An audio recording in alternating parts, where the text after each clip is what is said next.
again at Riverside Park, and Saturday night competition at Beach Ridge. A wild dirt modified wreck at Rolling Wheels, and Jeff Stanton captures the Southwick Nationals.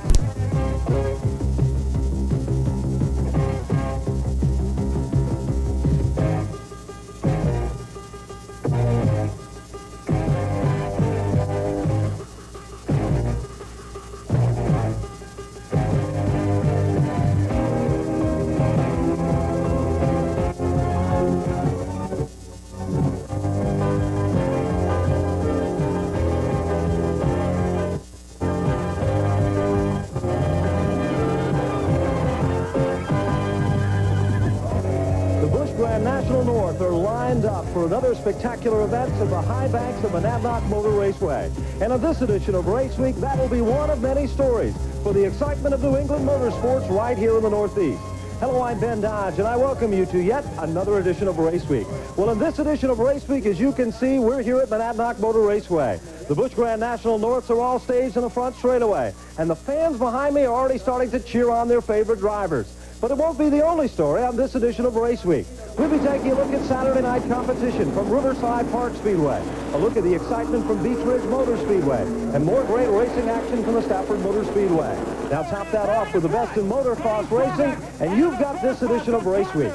But right now, it's time to go racing. The Busch Grand Nationals are ready for the excitement of full-bodied competition right here at the high banks of Monadnock.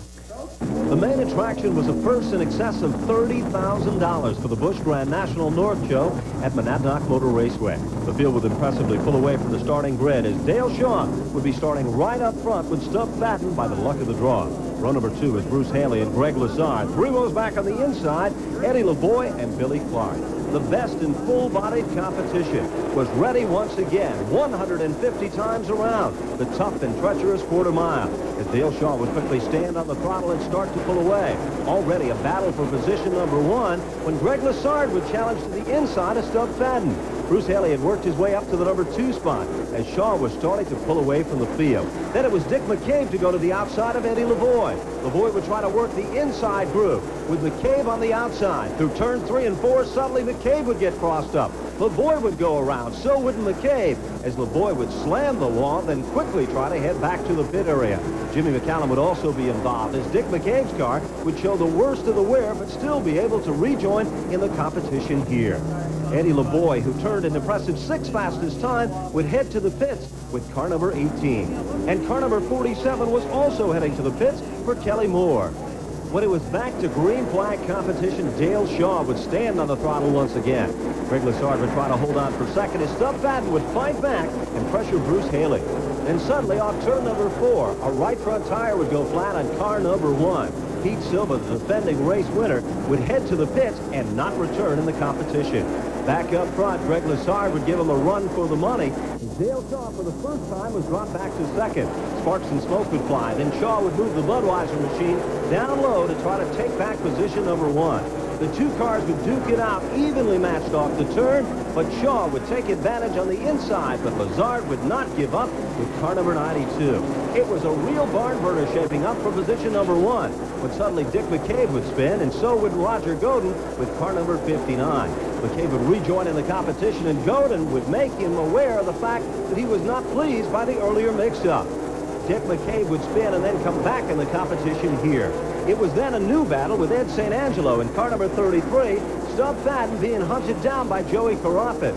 Heavy lap traffic would be the story for some, as Fadden would easily work the outside groove to his advantage. It was still a battle going on up front, as Shaw was still holding on, but Greg Lassard was working him over.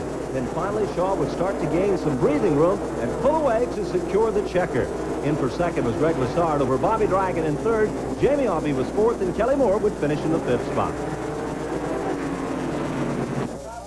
Yeah, the Pontiac was handling real well today. It was handling well enough, so after a restart, I could push it for about 5 laps, get a 10-car length lead. I could run about a half a second slower than I could, you know, and it really let me save it. The last lap, I really put the steam to it because I wanted to get it over with, and they clocked me at faster than I time trialed in at on my last lap. Now, you had a guy behind you who was obviously hungry for his first feature win. Was there any extra concerns? You know you got a hungry young lion behind you like that? Well, I'm a hungry young lion, too, and this was my first at Monadnock, and I can't say that I weren't 100% nervous, but I the thing that really made me more at ease is that I did have a little bit of cal left. Well, I was trying real hard, but on the restarts towards the end, the tires would come back, and 10 laps in, you start to slow up a little bit, you know? And I was just hoping for a lot of restarts towards the end. It did work my way, but I just didn't have enough to get by him, you know? But it was a good race for us. It's a new team. We just come together. NRP Racing Products out of North Conway, New Hampshire. Steve Henley and Norm Desjardins, they've helped a great deal last week and got the car set up for down this track. Up next was the Winston Racing Series Modifieds as Kirby Monteith would be to the inside of Ted Brown as the field came down for the green. Monteith would start to pull away, and Wade Cole would quickly move into second. As Rusty Ball would go to the outside, as Dennis Albro would try to go low beneath Ted Brown in turn number 3. It was Albro to pick up position number 3 when Dan Avery was on the move. Wade Cole would now find car number 9 running alongside as sparks would fly and Dennis Albro would cut the left front tire. Avery would squeak by, and so would Bruce D'Alessandro and Jerry Marquis, as Albro would quickly try to head back to the pits with car number 9. Back up front, Reggie Ruggiero was coming to the front of the field. He would go to the outside of Kirby Monteith. In a turn number 3, it was Monteith down low. Monteith would go around all by himself with car number 85. As the field went under caution, the NASCAR officials would then tell D'Alessandro that he would go to the rear due to the fact that they felt that he had pushed Monteith. Back to green, Wade Cole quickly took over position number 1, and Reggie Ruggiero was right there to contend. Ricky Fuller had come to the front of the field and was running strong, and so wasn't Satch Worley with car number 4. Trouble now. Dan Avery would tag the wall with the P.J. Ladola number 10. But back to green once again, it was Wade Cole being pressured heavily by Jerry Marquis. Marquis would go to the outside and take over the number 1 spot. But Ruggiero would follow him through with the Teddy Bear Pools number 44. It was Satch Worley to work his way into position number 3 for a while, but Wade Cole would still try to fight back with car number 33. Good battle right up front, but Marquis would have another easy victory at the high banks of Monadnock. In for second was Reggie Ruggiero, third was Satch Worley, fourth Wade Cole, and fifth was Bruce D'Alessandro.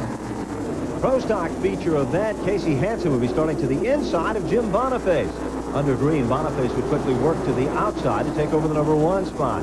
Front pack of cars, 3 wide, the story was being told, as Gigi Gravel would make a bid for it. Now off turn number 4, they'd be 3 wide. Phil Loisel was stuck in the middle. Frank Carey was down low as Rick Miller would work the outside groove. Jerry Marquis was running strong as Eddie Brio would try to make a bid for it in the outside lane. But Pete Biandaca would show him how to run low with car number 135. Trouble now, Rob Goodenough would get out of shape and go up into the loose stuff with car number 1. Back up front and back to green, it was Gigi Gravel to take over the number 1 spot. Roger Raymond was holding off Punky Karen, and suddenly Jerry Marquis would move to the inside of Mike Gramellini. Marquis would get tagged and go spinning with car number 73.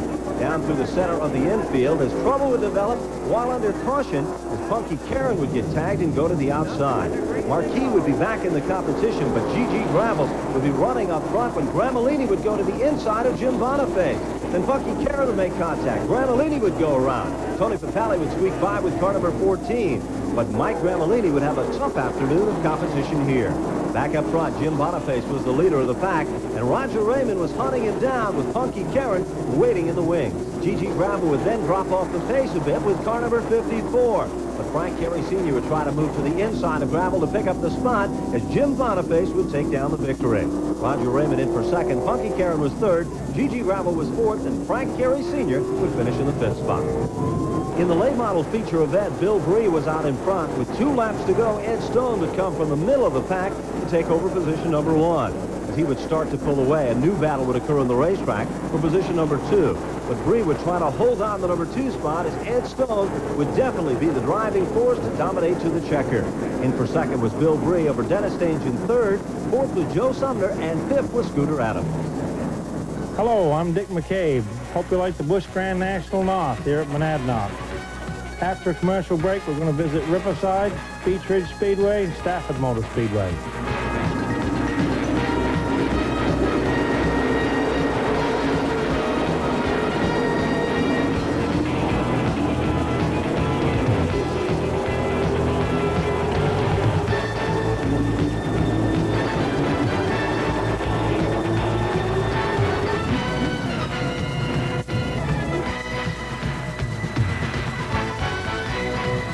Welcome back to Raceweek. Well, next we're going to be taking a look at a different style of racing, as we'll be taking a look at more open-wheel excitement from 3 of our favorite stops. As next, we'll be venturing to Riverside Park Speedway. Then it'll be on to Beech Ridge Motor Speedway and a look at a Sunday afternoon event at the Stafford Motor Speedway.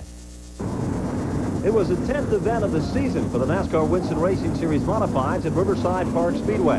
Chris Bonuito would be starting to the inside of Eric Leclerc with car number 4. Initially at the start, Bonuito would have his way at the front of the field. 2x2, the story was being told among the top 10 as Bruce D'Alessandro, the point leader, was trying to get hitched up with Reggie Ruggiero dialed in right in his back bumper.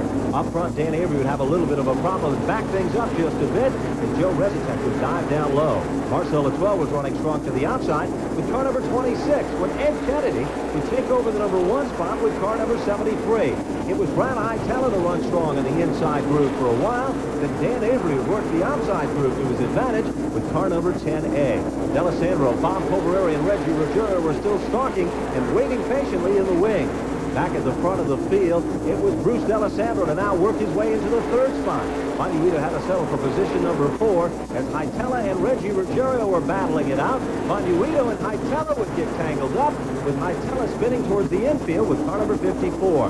Now more trouble. Charlie Pastriak and John Zavisa would come together. Zavisa would head to the pit area, and so would Bruce D'Alessandro with car number 90. Heavy pit action, but back to green. Ed Kennedy and Dan Avery were the story up front. Satch Worley was also running strong with car number 4 as Ruggiero would go to the inside of Ed Kennedy. It was now Dan Avery at the front of the field when Bonuito would have a problem with car number 1. Ricky Summers would make it by, and so wouldn't Tommy Bowles, but Dan Avery was running up front.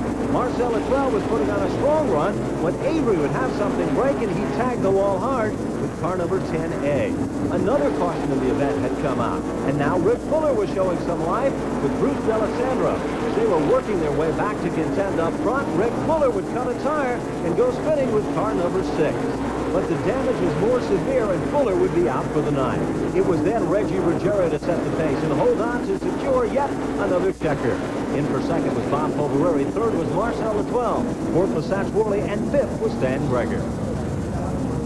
The Pro Stock Division feature event would be 50 laps in distance for this event, and Rick Sherkop will be setting the pace up front with Lou Fryer as they challenge for the number 1 spot. Front pack of cars, Tony Papali would move to the inside of Mike Como. As Billy Lordson would look strong, Papali would go around with car number 14. As the field went back up to green, Teddy Hebert would dive to the inside of Dave Caruso. Get crossed up, and Chris Kopech would be involved as Teddy Hebert was definitely out of the event. It was then John Rosati to run strong to the inside and take over position number 1. Lou Fryer would try to fight back, and so wouldn't Bobby G with car number 57. Among the top 5 cars, Dave Caruso would try to move to the inside when contact would be made with Tom Rosati. The two would battle lap after lap, but at the front of the field, Mark Farina would take over the number 1 spot. John Rosati was running the outside groove when suddenly Dave Caruso and Rosati would come together, forcing Rosati to spin to the infield. As Rosati became a lapped automobile, Dave Caruso, while running up front, would have his share of problems as Tom Rosati would squeak by and pick up the number 2 spot. Dave Caruso wouldn't have time to fight back to take over the number 2 position as Mark Farina would secure the victory. Tom Rosati in for second. Dave Caruso was 3rd. Billy Lordson was 4th. And Jerry Marquis would finish in the 5th spot. John Rosati and Dave Caruso would then discuss the situation as tempers would flare as they'd head back to the pits. In the late model feature event, Roger Charette would quickly jump out in front as John Meady would move to the inside of Sonny Piega. Trouble now, Joe Scata would get a little bit out of shape with car number 121. As G. Perry would go to the outside, Tommy Fern was coming to life down low with car number 92. Perry and Skinger would make contact as Skinger would slam the wall hard with car number 88 off turn number 4. Back up front, John Meady becomes leader number 2 as he sets the pace as Tom Fern has come from the middle of the pack to contend down low. While the two are battling up front, Mike Duquette goes beneath Darren Ferrante to work his way in the top 5. It is now Tommy Fern to take over the number 1 spot. John Meady's not going to give it up with ease as Tom Carey comes in to contend. But Tom Fern has his 2nd win of the season with car number 92. John Meady in for 2nd. Tom Carey was 3rd. Roger Charette was 4th. And Gary Fermani would finish in the 5th spot. Next, we visit Beech Ridge Motor Speedway as Dan Wolf files his report. Dan? Thanks, Ben. We filed lots of reports on special races here at Beech Ridge Motor Speedway in Scarborough, Maine. Tonight, we'd like to bring you their regular Saturday night series racing. First feature of the night, 25 laps for the modified division. The field inverted, and Joey O'Brien, the early leader in car number 44, with Spike Matitol following. Last week's winner, Willie Elliott, out on lap 4 with a flat tire. Spike Matitol tangles with the backstretch retaining wall on the 8th circuit. And on the restart, Scott Watts challenges leader Joey O'Brien on the outside and then spins in heavy traffic without serious contact. On the next restart, Mike Mayetta blasts into the lead and dominates the remainder of the event. But the big story, second place finisher Pete Rondo in the Ken Matthews Riverside Trailer Buick Modified. That ride was completely demolished here last Sunday in the feature event. The Riverside team got the repaired vehicle back from Fine Line late in the week and burned the midnight oil to finish it up. That gives the rookie driver Pete Rondo an impressive 3 top 5 finishes in 4 outings. Gary Drew was 3rd, Dave Lampert 4th, and defending champion David Pinkham was 5th. Mike, your second feature win in 1989 in the modifieds here at Beech Ridge. How do you do it? Well, Dan, you know, the guys are working real hard on the car. I'm really no credit to that because I've been working too busy with the business. Well, I mean, we've been too busy with the business. Kevin Colburn, and it's actually Kevin Colburn and Steve Roman that, you know, that got me going so good. You know, we knew we had to run the outside to do anything out here this year because, you know, if you can't run the outside, you're not going to pass anybody, you know. The car's been set up real well on the outside. We've been just biding our time, waiting for them to get straightened out and situated, and then we put the, you know, we go for it, and we've been lucky the car's been going real good. Do you think you can get it together for a championship this year? Things are starting out real good, Dan, but, you know, you got Willie Elliott's going real good. He's just had some tough luck. Gary Drew's going real good. There's a lot of cars out there going real good, and I think as soon as they get them hooked up on the outside, it's going to be a little tougher. 29 late models took the green flag from Chief Starter Eddie Walsh for the 35-lap feature event. Rookie Dave Herrick, the leader for laps 1 through 8. Bill Pinkham took over from Herrick, and at the halfway, it was the 07 of Pinkham, followed by the 56 of Andy Lew, the 3 of Sonny Dorenzo, and the 37 of Bob Harrison. Caution out on lap 18 for Joe Bessie and Barry Babb. Andy Lew muscled the 56 car into the lead on lap 22. On the 26th lap, Bob Randall of Sanford, Maine took the outside line and the lead in car number 91, with Mike Johnson in pursuit in car number 33. Caution on lap 32 bunched the field for a 3-lap dash to the finish. Randall held on for the victory, and Mike Johnson was second, Bob Biddledew third, Sonny Dorenzo fourth, and Bobby Babb fifth. In the limited sportsman feature, it was a Ford versus Chevy shootout between Gary Johnson in a Camaro and Mike Roberts in a Ford Thunderbird. The two battled fender to fender for almost 20 laps before Johnson retired with a broken car. Ken McLeod took up the chase in car number 28, and he took the lead with 8 laps to go. In an exciting finish, Ken McLeod in car number 28 held off the 93 of Danny Palmer for the win. Mike Mayetta Jr. was third, and Mike Roberts was fourth. The last event of the night, the Wildcat Division. With a total of 150 cars registered in this class, tonight's race is 45, called the A Group Wildcats. Much like an Enduro, with a mandatory roll cage, the Wildcats start 3 abreast and have only green, red, and checkered flags. There is much bumping and banging, but the Wildcats are a low-cost way to bring new people into weekly series stock car racing. At Beech Ridge Motor Speedway in Scarborough, Maine for Raceweek, I'm Dan Wolf reporting. Next, the action shift to a Sunday afternoon event at the Stafford Motor Speedway. The Winston Racing Series Modified saw Rick Donnelly quickly jump out in front over George Godoskin. Donnelly would set the pace with a Ford-powered machine when front-runners like Ron Rocco would have their share of problems and tag the cement wall, dropping Rocco from the event in the early laps of competition. And that wasn't the only casualty of the afternoon. Ted Christopher would be out of the competition with car number 13.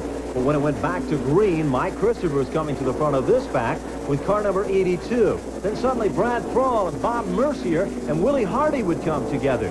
3 cars would tangle as Mike Capacetti would sneak down low. But back up front, Bobby Georgiades was the brand new leader of the event, and he would set the pace in the outside groove. Rick Donnelly was running in second, and Jerry Pearl had now taken over the number 3 spot. Up front, Mike Christopher became the brand new leader. Bobby Georgiades was up to second. Ronnie Humes was battling with Jeff Berry when Mother Nature forced everyone to start to leave from the grandstand. Heavy winds and the threat of rain. Suddenly, a bolt of lightning in turn 1 would end this afternoon's competition. For the red checker situation, Mike Christopher would be the victor, and he'd take down the win. Bobby Georgiadis would finish second. Jeff Berry is third. Ronnie Hughes is fourth. And Bob Potter was fifth. Hi, I'm Bobby Dragon. I drive the Budweiser Pontiac on the Busch Grand National North Circuit.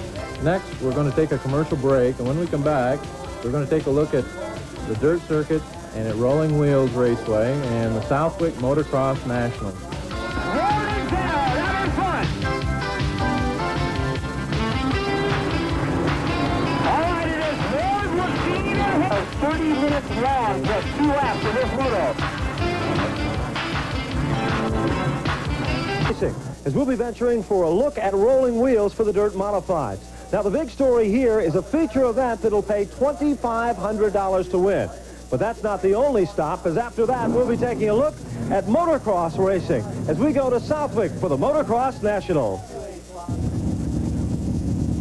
Sunday night at the Rolling Wheels Raceway in Elbridge, New York, Jack Johnson's crew was polishing the front end on a brand new BR DeWitt number 12A Olsen Eagle. This was to get ready for the 50-lap feature go. Watch what happens on lap number 2. Mike Jeffrey loses his wheel in turn 4, and the tire bounces off a couple of cars. Farther down the track, Jeffrey is coming to a halt, and look what happens. Jeffrey takes a hard hit from John Maka in the Miller High Life number 29, whose car is destroyed in the crash. Jack Johnson, well, he was involved also, and the brand new front end and the rear is mangled. Jack is completely disgusted. As for Jeffrey, he escaped from the accident all right, although his number 24J was demolished. It will take a number of weeks before Jeffrey, last year's modified rookie, can get back behind the wheel. In slow motion, Jeffrey turns over, Maka's in the front stretch wall, and Jack Johnson is just in the wrong place at the wrong time. The race had to be halted for nearly 10 minutes as the fuel that was spilled onto the speedway from Jeffrey's car had to be burned off. Once the green came back out, it was all the Danny Johnson show. Johnson used an inside pass in turn number 2 on lap number 5 to get around early leader Lance Young from Penn. Brett Hearn in the Freightliner Trucking number 6 was on the prowl this night, getting around Lance Young on lap number 11 going into turn 1 for the second spot. Young is back in third, and Billy Decker is charging up on Pat Ward, driving the R.C. Putman number 42P. Ward drove the best he ever had so far this season in this event, getting by third-place runner Young only 2 laps later. Billy Decker in the wheels number 91 would later drop out of the event. Kenny Tremont in the Wunderlich Standing Gravel Ground Drawn Racing number 115 was the strong runner at the midpoint of the event, but could get no farther than 6th at the finish. Danny Johnson had difficulty this night getting through lap traffic, here battling the Gravel Express from Aston, New York, Charlie Donk. With Johnson and Hearn solidly in first and second, the battle was for third between Pat Ward and Bob McCready. McCready would later have a flat tire on the final lap and end up 7th. Kenny Brightbill had his tires heat up finally in the final 10 laps of the race and get by Roger Horvat on his way up to a 5th place finish. But the story of the night was Danny Johnson's 7th win of the year on dirt as the fans cheered him across the line for a 1-second victory over Brett Hearn. Ward ended up 3rd with Mike Colston in the 4th spot. In the winner's circle, the cameras were focused on the hottest driver on dirt. But who did Danny Johnson credit his good fortunes to? God bless us. I mean, you know, we're enjoying it. You know, I know everybody else is working real hard for the same thing, and, you know, we're cashing in, and, you know, we're just going to keep taking it as we can take them. I'll tell you, Danny Johnson's hot in 1989. I really don't know who's going to stop him. I guess that's up to the other drivers. Southwick, Massachusetts would again be the setting for the Motocross Nationals. The tough and treacherous course would attract all the very best to this national event. The factory teams were well represented, with top riders like Jeff Ward, Mickey Diamond, and Johnny O'Mara. Bob Hanna would also be in this event, his last race to be run in New England. On the start, Jeff Ward with the number 1 was the man who quickly moved out in front. Jeff Stanton riding the number 7 Honda would take over the lead and hold on for the checker. Ron Lachine would finish 2nd, and Bob Hanna would finish 3rd. In the second moto, Ron Lachine would jump out into the lead with the Kawasaki. But again, Jeff Stanton would be too tough for Lachine. Bob Hanna's second ride of the afternoon would end with a fall, resulting in bruised ribs for Hanna's final New England appearance. Jeff Stanton would be the overall winner of the Southwick National. Jeff Ward would finish in second. John Dowd of Chicopee, Mass. was third. Ron Lashian was fourth. And Ron Cheechner would finish fifth. Danny Schmidt in the 125 class from Bloomington, Minnesota would run up front all day, but still not enough to beat Larry Ward. Finishing second was Danny Schmidt, third was George Holland, fourth Guy Cooper, and fifth was Ron LaRocco. The Motocross Nationals in Southwick definitely were impressive. Well, that's going to kind of wrap things up for another edition of Race Week. You know, in the next edition of Race Week, we're going to be taking a look at more of your favorite stops here in the Northeast. We'll be back at Riverside Park Speedway and right here at Monadnock Motor Raceway once again. We'll also be taking a look at the excitement at Star Speedway and the Thompson International Speedway, and that's just the beginning. All of that and more will be coming at you on the next edition of Race Week. Until then, we say take care. We'll see you again next time for more of the best in New England motorsports coverage.